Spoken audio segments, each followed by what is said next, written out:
Hello friends, मैं Upesh Kumar ITI classes में आप सभी का बहुत बहुत स्वागत करता हूं। दोस्तों, हम लोग लास्ट क्लास में बात कर चुके थे ट्रांसफॉर्मर के विषय में और ट्रांसफॉर्मर के टाइप के विषय में।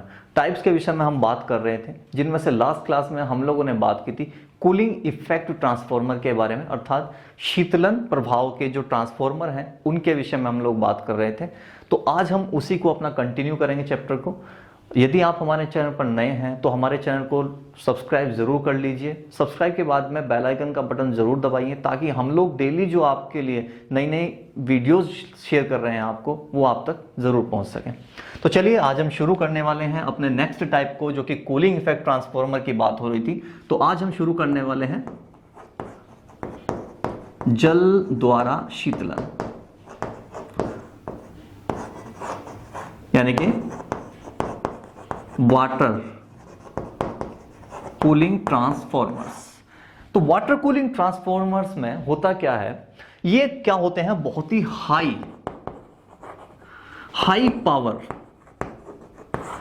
पावर कैपेसिटी के ट्रांसफॉर्मर होते हैं, जिनकी जो पावर होती है लगभग 500 किलोवाट एम्पियर से भी क्या होती है, ज्यादा होती है। तो इस तरह के ट्रांसफॉर्मर जिनकी पावर कैपेसिटी आपके 500 kVA से ज्यादा होती है, उस तरह के ट्रांसफॉर्मर में देखिए, उस तरह के ट्रांसफॉर्मर होगा क्या, वहां होगा आपकी जो हीटिंग इफेक्ट है वो इस ट्रांसफॉर्मर में बहुत ज्यादा होगी। क्यों? क्योंकि आप जो इसके अंदर धारा का प्रवाह कर रहे हैं, धारा के प्रवाह से क्या हो रहा है, अंदर जो आपने वाइंडिंग लगाई है वो वाइंडिंग 2 फेज 3 फेज या फिर 1 फेज तक की जो भी आपकी होगी, हो सकती है।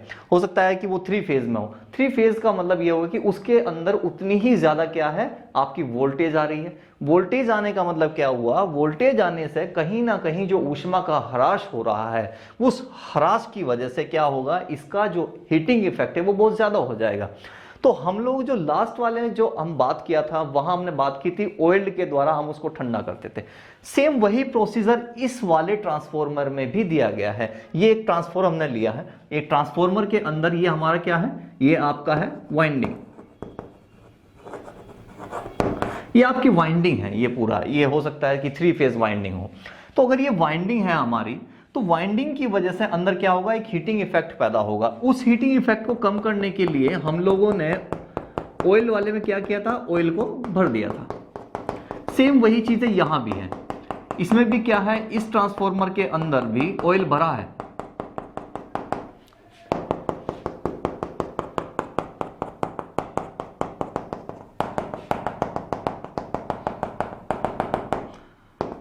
ये पूरे के अंदर क्या है, ऑयल भरा हुआ है इस तरीके से।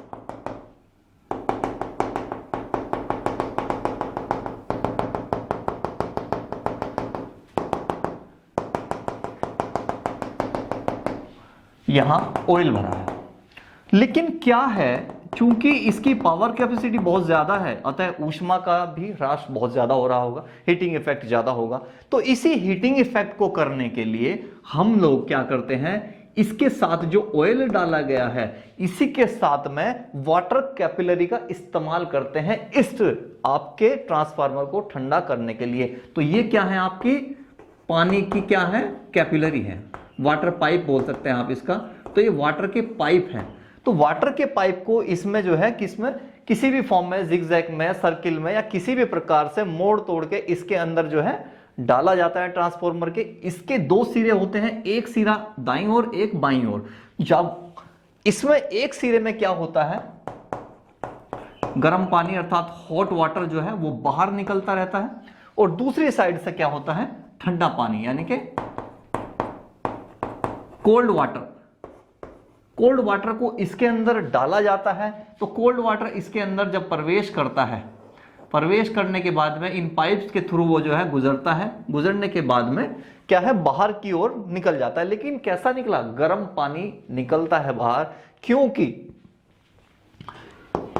जब इसका तापमान अधिक होगा तो तेल का जो है तापमान बढ़ जाएगा, उस तेल के तापमान को कम करने के लिए इस वाटर पाइप्स का इस्तेमाल किया गया है। ये वाटर पाइप क्या करेगा, इस तेल का जो हीटिंग इफेक्ट हो उसको क्या कर लेता है, अपने अंदर एब्जॉर्ब कर लेता है, उसको अपने अंदर ले लेगा और उसको जो है इस पानी के द्वारा ठंडा करता है। ठंडा करने के बाद में बाहर निकल जाता है। तो इस तरह से इस तरह के ट्रांसफॉर्मर को हम क्या बोलते हैं, वाटर कूलिंग ट्रांसफॉर्मर बोलते हैं, जिसके अंदर क्या है, ऑयल के साथ साथ पानी की कैपिलरी का इस्तेमाल किया जाता है टैंकर को ठंडा करने के लिए। लेकिन सबसे खास बात बस एक ये है कि इस प्रकार के ट्रांसफार्मर को पावर कैपेसिटी उनकी 500 kVA से भी अधिक होती है, क्योंकि उनका हीटिंग इफेक्ट ज्यादा होता है, जिसको कम करने के लिए हम इसके अंदर कुछ एडवांस फंक्शन और लगा देते हैं।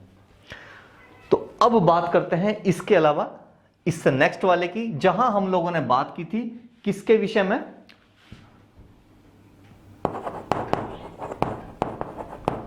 वायु दाब ट्रांसफार्मर है। अर्थात यहां पर जो कूलिंग होगी वो किसके थ्रू होगी, वायु दाब के, यानी कि वायु किसका मतलब एयर प्रेशर के थ्रू हम लोग जो है इस ट्रांसफार्मर के अंदर हीटिंग इफेक्ट को कम करते हैं। इसीलिए इसको क्या बोला जाता है, वायु दाब ट्रांसफार्मर बोला जाता है।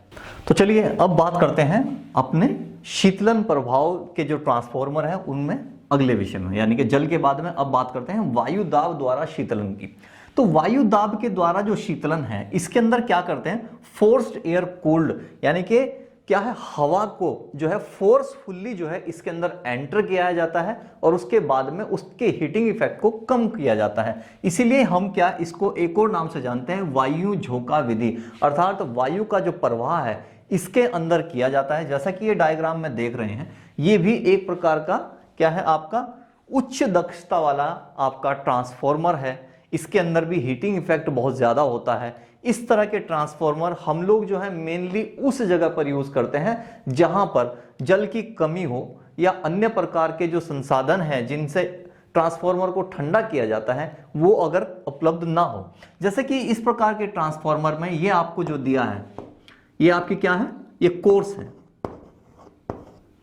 ये आपकी क्या हो गई, कोर्स हो गई, और ये आपकी हो गई है वाइंडिंग।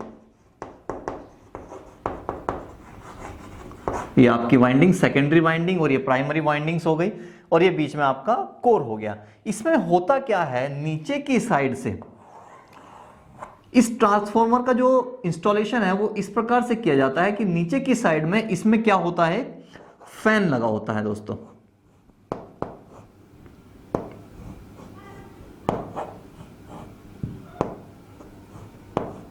इस प्रकार से ये जो फैन है आपका, ये फैन हवा को पास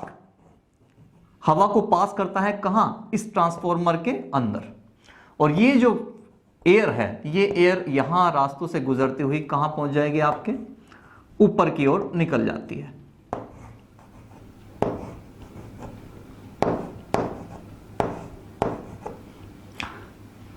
अब ये यहां से तो गुजरेगी, लेकिन साथ ही साथ इस ट्रांसफार्मर में जो बाहरी दीवार है, इसकी जो बाहरी क्षेत्र होगा, इसका आवरण होगा, उसमें भी कुछ डक्ट्स किए जाते हैं। ये जो आपके दिख रहे हैं, ये आपको दिख रहे हैं आपके डक्ट्स, यानी कि छिद्र। ये जो छिद्र हैं इनके द्वारा ये जो हवा है पूरे के अंदर घूमती रहती है, और अंदर जो हीटिंग इफेक्ट है उसको लेकर के क्या है, इन छिद्रों के द्वारा बाहर निकल जाती है, जिससे कि क्या होगा, ट्रांसफार्मर जो है कैसा हो जाएगा, आपका ठंडा हो जाता है।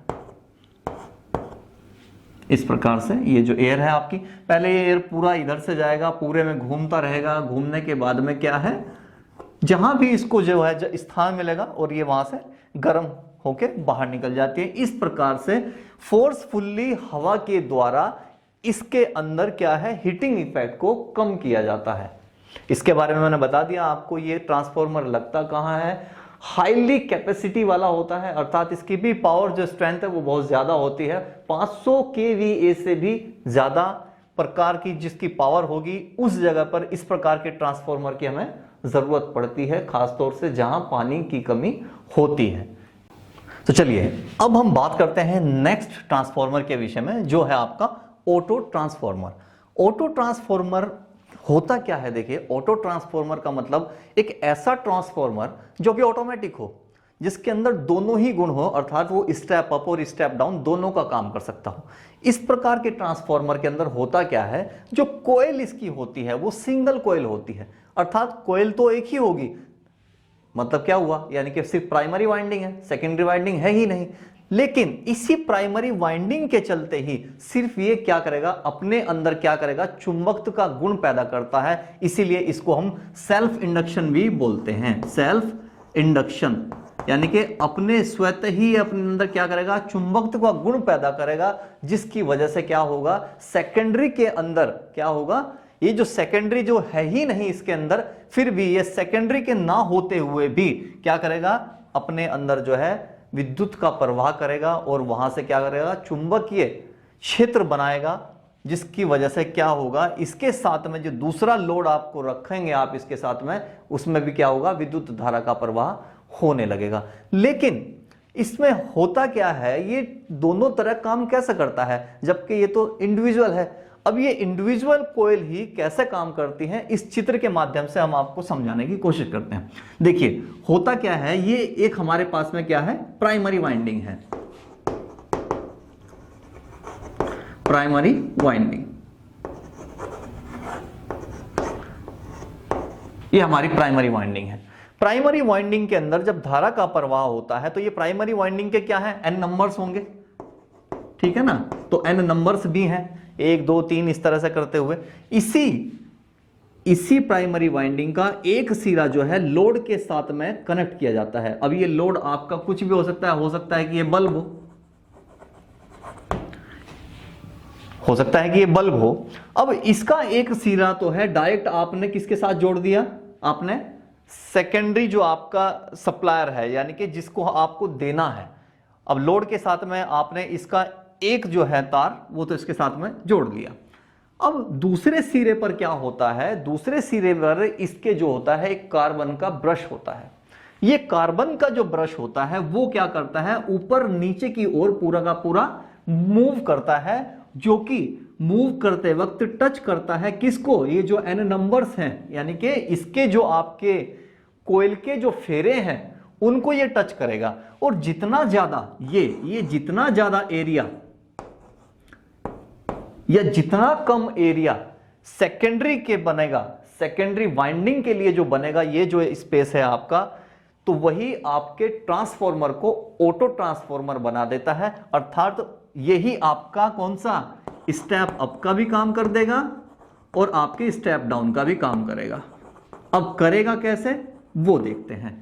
सपोज कीजिए आपने ये जो ब्रश है आपका कार्बन का जो ब्रश है, यदि वो नीचे आ जाए तो सेकेंडरी के अंदर ये जो नंबर्स आएंगे, अर्थात इसके क्षेत्रफल में जितने भी नंबर्स आएंगे 1 2 3, तो क्या होगा, सेकेंडरी के अंदर जब नंबर्स कम हो जाते हैं तो क्या होता है, जबकि प्राइमरी के द्वारा तो पूरी की पूरी जो आपकी वाइंडिंग है उसके अंदर करंट का फ्लो है, पूरी की पूरी के अंदर अगर करंट का फ्लो प्राइमरी की तरफ से आ रहा है, जो सेकेंडरी आपने लिया है, तो सेकेंडरी के अंदर जब एन कम हो जाते हैं तो ये कैसा काम करता है, हमने इसके बारे में पढ़ा था कि यदि यहां से पूरी की पूरी सप्लाई आपने दे दी है, सप्लाई दे दी आपने पूरी की पूरी वाइंडिंग में, लेकिन उधर की तरफ सेकेंडरी में अगर नंबर कम हो जाएंगे तो क्या होगा, वोल्टेज क्या हो जाती है, वोल्टेज आपकी कम हो जाती है। इधर से तो उच्च धारा का प्रवाह हुआ, वोल्टेज गया, लेकिन सेकेंडरी टाइम आपने उसको क्या मिला, आपको ईएमएफ जो कम मिलेगा वो आपको मिलेगा कम, यानी कि वोल्टेज हो गई कम। जब वोल्टेज कम हो जाती है तो इस प्रकार के ट्रांसफार्मर को हम क्या बोलते हैं, स्टेप डाउन ट्रांसफार्मर बोलते हैं। अब यदि ये जो आपने इसमें ब्रश लगाया है, इस ब्रश को यदि कार्बन के ब्रश को आप ऊपर बढ़ाते जाएंगे तो सेकेंडरी के लिए नंबरों की संख्या कितनी हो जाएगी आपकी, ज्यादा हो जाएगी, 5 6 7 8। जैसे जैसे ये ब्रश ऊपर बढ़ता जाएगा वैसे वैसे ही सेकेंडरी के लिए क्षेत्रफल आपका बढ़ता चला जाएगा, और इससे क्या होगा, इससे वोल्टेज अप होती चली जाएगी आपकी, और जब वोल्टेज अप हो जाएगी तो क्या कहलाएगा, आपका स्टेप अप ट्रांसफार्मर कहलाएगा। अर्थात एक ही कोयल के द्वारा दोनों के दोनों फंक्शन आपके हो जाएंगे। जैसे कि आपने देखा होगा आपके घरों में जो होता है एक ऑटो स्टेबलाइजर होता है। पहले समय में क्या होता है, पहले जितने भी रेफ्रिजरेटर, टीवीज वगैरह इस तरह के जो आपके अप्लायंसेस होते थे, उनके अंदर होता क्या था, उनके अंदर कम ज्यादा वोल्टेज होती रहती थी। उसी कम ज्यादा वोल्टेज को आप मेंटेन करने के लिए हम लोग एक ऑटो स्टेबलाइजर का इस्तेमाल करते थे।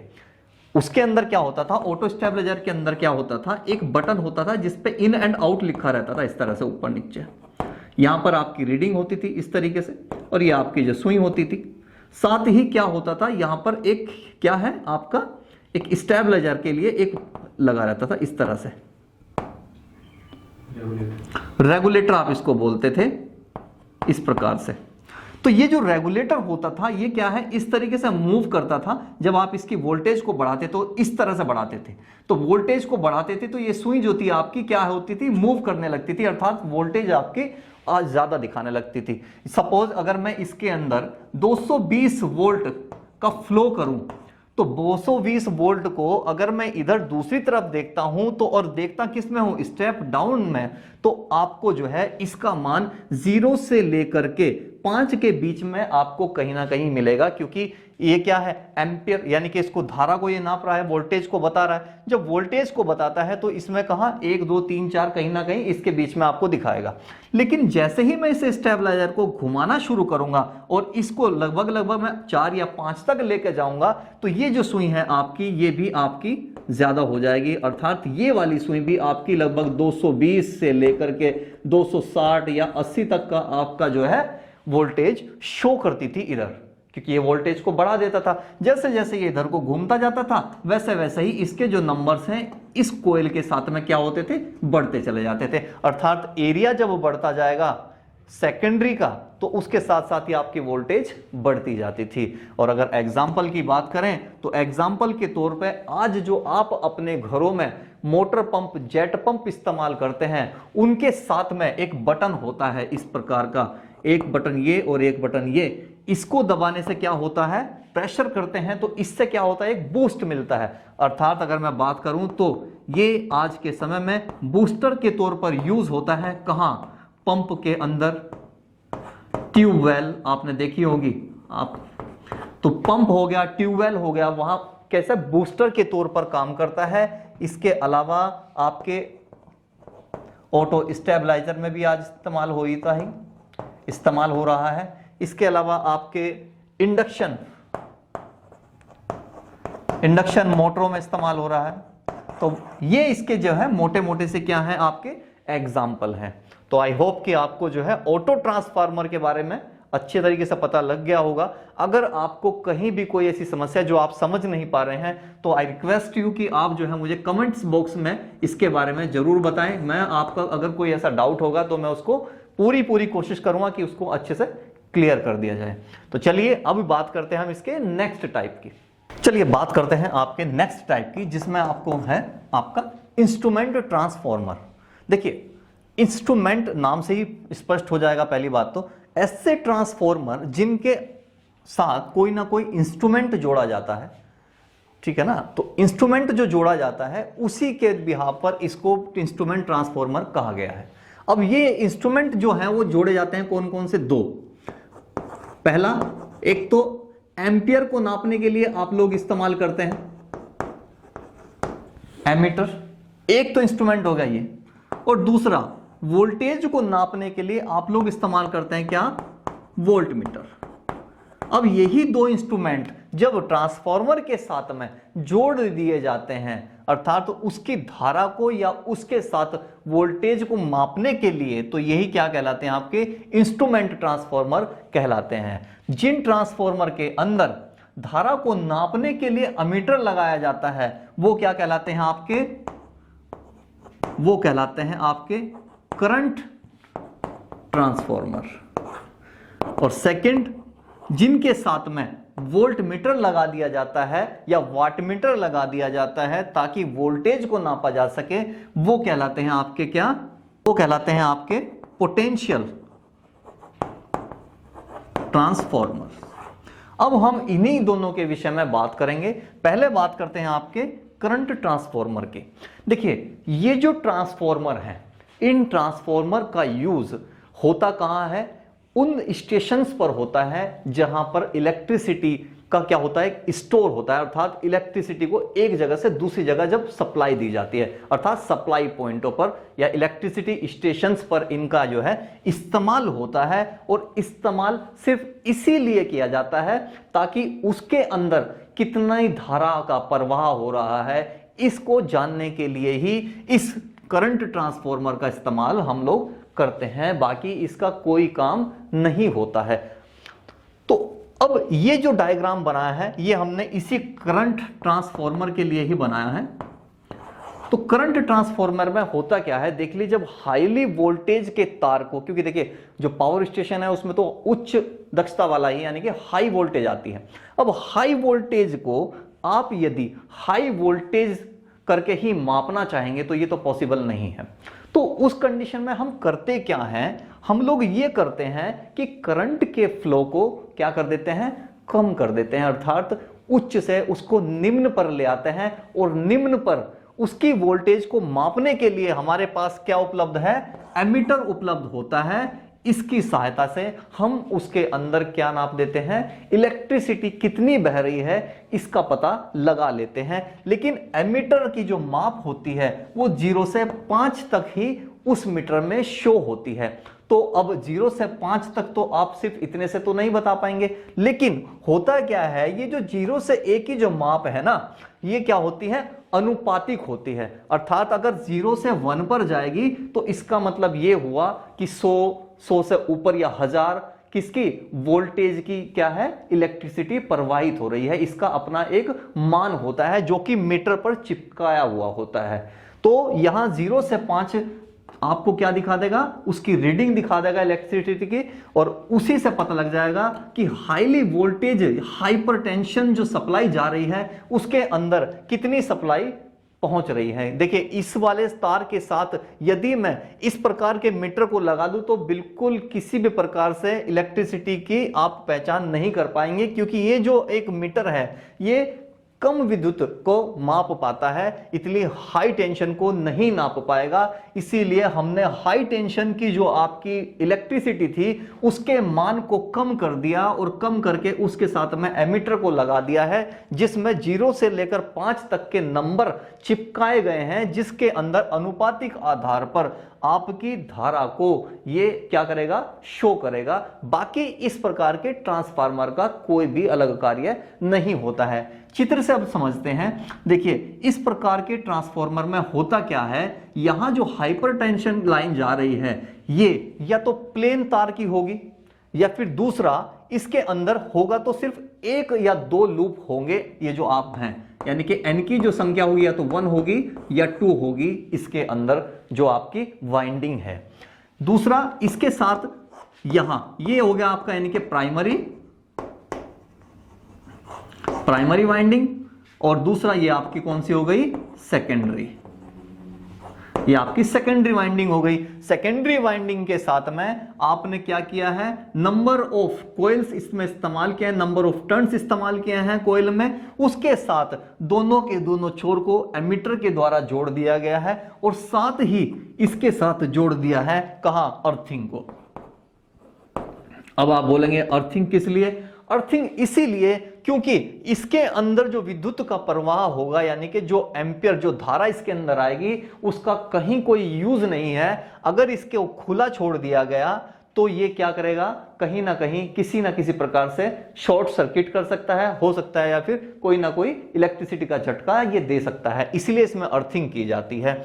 तो होगा क्या, जब ये प्राइमरी जो वाइंडिंग है इसके अंदर इलेक्ट्रिसिटी का प्रवाह हो रहा है तो फैराडे के नियम के अनुसार इसके बराबर वाली जो कॉइल है उसके अंदर भी उतना ही क्या हो जाएगा, ईएमएफ पैदा होगा, जिससे धारा का प्रवाह सेकंड कॉइल में शुरू हो जाएगा। सेकंड कॉइल में जब शुरू होगा तो इसके नंबर्स पर डिपेंड करेगा। जब सेकेंडरी कॉइल के जो नंबर हैं वो ज्यादा होंगे तो ज्यादा होने का क्या मतलब है, उसके अंदर वोल्टेज ज्यादा बह रही है, और जब वोल्टेज ज्यादा बहती है तो धारा का मान फैराडे के नियम से क्या हो जाता है, कम हो जाता है। इस प्रकार से ये वाला जो आपका ट्रांसफॉर्मर है, अगर मैं इसको स्टेप अप ट्रांसफॉर्मर कहूं तो इसमें भी कोई शक नहीं है। ये एक तरह का स्टेप अप ट्रांसफॉर्मर है, क्योंकि इसने क्या कर दिया, इसने वोल्टेज को तो बढ़ा दिया, क्योंकि नंबर्स बड़े थे, जैसे जैसे नंबर बढ़ेंगे आपकी वोल्टेज बढ़ती जाएगी, ऐसा होता है। और ये होता है, अगर नंबर्स बढ़ रहे हैं तो आपकी विद्युत यानी कि आपके अंदर ईएमएफ बढ़ रहा है, ईएमएफ अगर बढ़ेगा तो धारा कम हो जाएगी। इस प्रकार के ट्रांसफॉर्मर को स्टेप अप ट्रांसफर हम बोलते हैं, स्टेप अप ट्रांसफॉर्मर हम बोलते हैं। तो हुआ क्या, अब इसके अंदर जो है हमने जो एमीटर लगाया था, इस एमीटर के अंदर जो है इलेक्ट्रिसिटी का प्रवाह शुरू हो गया, और वो जब इस एम्पियर के साथ जाएगा तो एम्पियर में 0 से लेकर 5 तक की ऑलरेडी आपकी डिजिट लिखी हुई है। इसी को अनुपातिक आधार पर वोल्टेज यानी कि आपके धारा का मान एम्पियर में यहां से पता लग जाता है। तो ये था आपका एमीटर कहिए, एमीटर इंस्ट्रूमेंट ट्रांसफॉर्मर कहिए, या फिर करंट ट्रांसफॉर्मर भी आप इसको कह सकते हैं। ऐसा ट्रांसफॉर्मर जिसमें क्या है, करंट को उच्च से निम्न किया जाता है और एमीटर की सहायता से माप लिया जाता है, सिर्फ वो ट्रांसफॉर्मर करंट ट्रांसफॉर्मर कहलाते हैं। चलिए अब बात कर लेते हैं वोल्ट मीटर की सहायता से जब वोल्ट मीटर यानी कि माप नापी जाती है, उस ट्रांसफॉर्मर के बारे में बात करते हैं, जिसको हम बोलते हैं आपका पोटेंशियल ट्रांसफॉर्मर। पोटेंशियल ट्रांसफॉर्मर के अंदर होगा क्या, जब हाइपरटेंशन लाइन, हाइपरटेंशन जो आपकी सप्लाई है, हाइपरटेंसर जो सप्लाई आएगी, इस सप्लाई को हम क्या करेंगे, हाइपरटेंशन सप्लाई इस प्रकार की होगी जिसके अंदर क्या होगा, नंबर्स ऑफ कॉइल्स जो होंगे वो क्या होंगे, काफी ज्यादा होंगे, या शायद हो ही ना, लेकिन इससे होगा क्या, इससे वोल्टेज अर्थात इसके अंदर जो वोल्टेज है वो बहुत ज्यादा क्या हो रही है, प्रवाहित हो रही है। कई हजार यानी कि हजारों में वोल्टेज इसकी आपको मिलेगी। हजारों वोल्टेज को जब आप एक छोटी सी वोल्टेज में कन्वर्ट करके अनुपातिक आधार पर उसकी पूरी वोल्टेज का माप निकाल लेते हैं, तो इसी को हम क्या बोलते हैं, पोटेंशियल ट्रांसफार्मर बोलते हैं। इसको आप क्या कह सकते हैं, दूसरी भाषा में स्टेप डाउन भी बोल सकते हैं। स्टेप डाउन किस लिए, अब इस चित्र से समझते हैं। देखिए जब आप इसमें सप्लाई देंगे, सप्लाई के दौरान इसके अंदर जो नंबर्स हैं कोयल के, वो कितने हैं, ज्यादा हैं, जबकि आपके साथ में जो आपने समांतर क्रम में जो आपने इसके साथ में दूसरी कोयल रखी है, उसके अंदर जो नंबर्स हैं कोयल के वो कितने हैं, वो कम है। जब टर्न्स की संख्या यहां कम होगी तो जाहिर सी बात है इसके अंदर जो वोल्टेज है वो कैसी होगी, वोल्टेज का मान कम अंदर एंटर करेगा, अर्थात धारा का मान क्या होगा, ज्यादा होगा, और वोल्टेज का मान कम होगा। जब वोल्टेज आपने हाई वोल्टेज को निम्न वोल्टेज में प्राप्त किया है तो ऐसे वोल्टेज को क्या बोलेंगे आप, स्टेप डाउन बोलते हैं। और इस प्रकार का जो ट्रांसफॉर्मर है जो हाई वोल्टेज को लो वोल्टेज में कन्वर्ट कर देता है, वो स्टेप डाउन ट्रांसफॉर्मर कहलाता है। तो पोटेंशियल ट्रांसफॉर्मर जो होते हैं वो स्टेप डाउन ट्रांसफॉर्मर की तरह ही कार्य करते हैं, क्योंकि हाई वोल्टेज को निम्न वोल्टेज में ले आते हैं, और निम्न वोल्टेज के साथ में आपने एक वोल्ट मीटर इसके साथ जोड़ दिया है। वोल्ट मीटर के अंदर 0 से लेकर 150 वोल्ट तक की आपकी क्या है, सुई को निर्धारित किया गया है कि भाई ये जो है 150 वोल्ट तक की माप ही शो करेगा, लेकिन अनुपातिक आधार पर इस 150 वोल्ट को आप हजारों तक में कन्वर्ट कर सकते हैं, उसको पढ़ा जा सकता है। सपोज कीजिए अगर मैं यहां पे आपको 440 किलोवाट की आपकी सप्लाई दे रहा हूं, 440 किलोवाट की सप्लाई अगर मैं दे दूं, तो यहां से अगर मुझे मान यहां मिलेगा तो लगभग अगर ये 220 वोल्ट भी अगर मुझे दिखा रहा है तो मैं इसको अनुपातिक आधार पर रीड कर लूंगा और मैं इसमें बता दूंगा कि इसकी जो माप है आपकी 440 केवीए की थी, ना कि 220 वोल्ट की। तो 220 वोल्ट तो सिर्फ इसीलिए दिखा रहा है क्योंकि हमने जो वोल्ट मीटर इसमें सेट किया है वो वोल्ट मीटर जो है निम्न वोल्टेज को मापता है, हाई वोल्टेज को नहीं मापता है। लेकिन अनुपातिक आधार पर जब इसका मान निकाला जाता है तो ये हाइपरटेंशन की जो रियल आपकी वोल्टेज है उसको ये दर्शाता है। तो इस प्रकार से पोटेंशियल ट्रांसफॉर्मर एक स्टेप डाउन ट्रांसफॉर्मर का कार्य करेगा, जिसके अंदर हाई वोल्टेज को लो वोल्टेज में ले आएंगे और वोल्टमीटर की सहायता से उसकी पैमाइश कर ली जाएगी कि हाइपरटेंशन के अंदर कितना ज्यादा आपका वोल्टेज का प्रवाह हो रहा है। इस प्रकार के ट्रांसफॉर्मर्स का भी यूज सिर्फ और सिर्फ सप्लाई स्टेशंस जो होते हैं इलेक्ट्रिसिटी के, उन जगह पर वोल्टेज को मापने के लिए किया जाता है। इसके एक सिरे को अर्थिंग भी दी जाती है, वो अर्थिंग इसीलिए ताकि कहीं ये शॉर्ट ना कर दे। तो इस प्रकार से ये जो ट्रांसफॉर्मर है आपका इंस्ट्रूमेंट ट्रांसफॉर्मर कंप्लीट हो गया है। तो चलिए दोस्तों, आज की वीडियो में सिर्फ इतना ही देखते हैं। बाकी के जो टाइप्स अभी ट्रांसफॉर्मर में बचे हैं उनके विषय में और अन्य महत्वपूर्ण जो आपके अभी इसके अंदर डेफिनेशंस हैं या फिर क्वेश्चन आंसर से संबंधित जो फॉर्मूलाज वगैरह बचे हैं उसके विषय में हम अगली वीडियो में बात करेंगे। Thank you.